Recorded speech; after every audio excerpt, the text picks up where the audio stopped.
Top of the morning, YouTube. It's Darth Cobain 17 back again after another Toronto Maple Leafs hockey game, their first one on the road in a back-to-back situation against the Chicago Blackhawks last night, who are no slouches, as we all know. They've won a couple cups over the last number of years.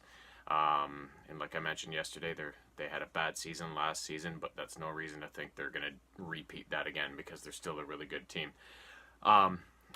The Leafs, it was hometown hockey, so the Leafs started Garrett Sparks, their new backup goalie, who's been in the system for a few years, because he's actually from Illinois.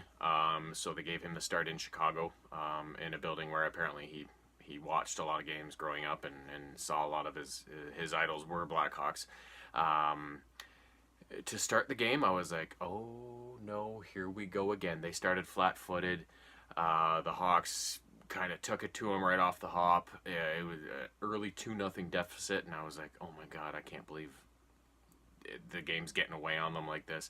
But then Babcock made a bit of a switch in the lines, and he moved Kasperi Kapanen up from the fourth line onto the first line with Matthews, and it paid off right away. Matthews, from deep within his own zone, made this nice lob flip pass out through center ice, and Kapanen, who was so fast, caught up to it, and boom, breakaway goal. It was 2-1. Half a minute later, Kapanen this time set up Matthews, and boom, 2-2.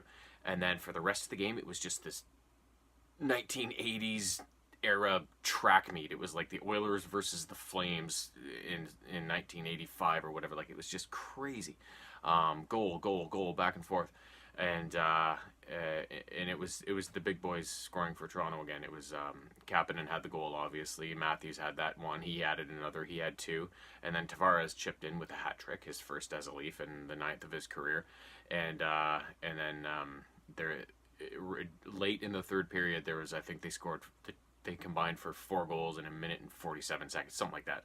And it ended up going to overtime at 6-6. So it was quite an exciting game.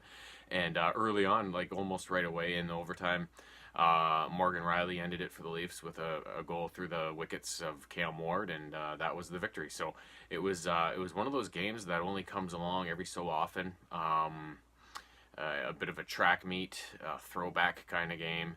And as they say, it's a game the coach doesn't like because the defense seems to go out the window.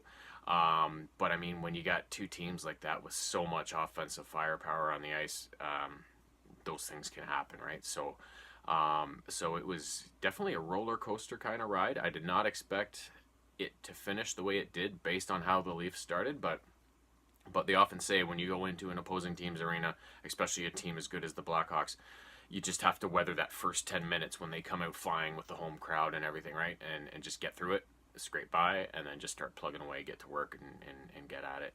And they didn't really weather it. I mean, they were down 2-0, right? But they were able to come back and just go to work and easily the most entertaining game of the season so far, which is young, but I could see that being one of the most entertaining games of the entire year at this point. It was that good. So so it was a great win, and I think the next game is against Dallas on Tuesday or Wednesday, so we will be greatly anticipating that, Jimmer and I, and I'll be back once we know how that one pans out.